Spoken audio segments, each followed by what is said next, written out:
然后大家注意看一下，首先剪去除，然后呢这是左右剪圆形，因为脸小，所以呢我们要1带 i 找原位，i 带3，千万不要3带 i，这样呢就左右横向空间是圆形，可以打开脸型的作用。上下的技术呢大家注意看一下，是去除技术，这样可以得到柔和的外线。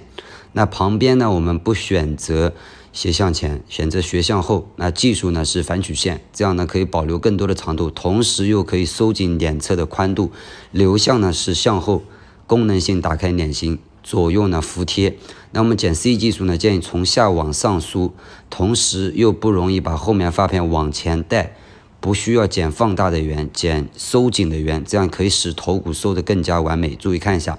划分线呢是斜向后，那我们的技术呢是上下反曲线，划分线与剪辑线没有平行，划分线的功能呢是收紧，去除呢反曲线是得到柔和的层次，保留碎的外线，同时收紧横向空间。那以此类推进行这样收紧，每一片保持原位，跟随你的站位以及头骨的规律，千万不要往前带，这样收紧的功能是最强的，这样就可以自然体现出发际线的外轮廓。另外一侧呢，同样的方法，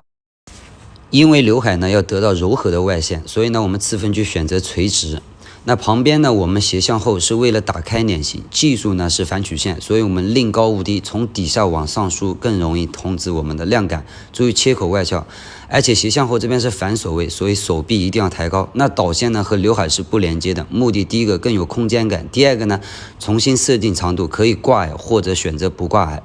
那大家注意看一下，我们的主分区呢也是光环分区，因为头骨相对比较标准，它有2个作用，第一个控制动感区的自然落尾，第二个使其我们走圆的时候更好的去收紧。那注意不要往前带，一定要记住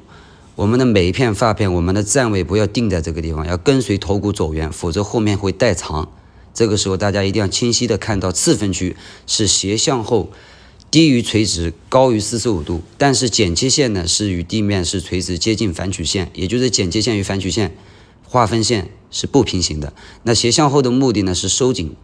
那技术呢是收紧纵向反曲线，得到碎的外线，直至剪到另一侧的颈侧点。这边容易出现2个问题，第一个手臂抬不起来，这边会重角度，第二个就是定在这个位置，这边会放长，所以大家一定要注意站位决定形状，手位决定技术，也就是非常重要。脸边那整个静态区剪完之后，功能流向是向后走，服帖收紧这样的一个目的。那动感区呢，大家注意看一下，也是剪圆形，因为今天的风格呢打造的是日韩减龄，层次比较动感的一个状态。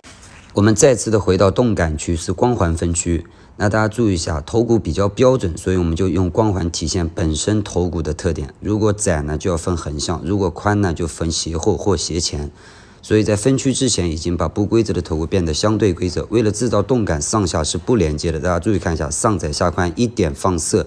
剪一个均等去除，它使其同样有饱满度不丢失的情况下更加动感。没有选择剪堆积，同时不连接，但是会形成视觉连接。一点放射的时候呢，不需要去移片，看清楚我们的导线就可以了。那落点呢，大概在枕骨点向下1公分，不要太低，否则会影响风格。这样呢，看清楚导线，逐渐从下往上修剪，用外夹剪大于90度，这样更容易方便提拉进行控制。一点放射切西瓜，注意张力，所以呢我们要控制一下顶部的长度，看清楚真人。另外一侧也是同样的方法，其实上面呢也是一个圆形，因为呢在与后面的头发呢做导线，在前面剪一个均等去除，不要考虑与刘海连接，为了增加动感度，只要落下来不超过刘海就可以。前面也是一点放射进行修剪，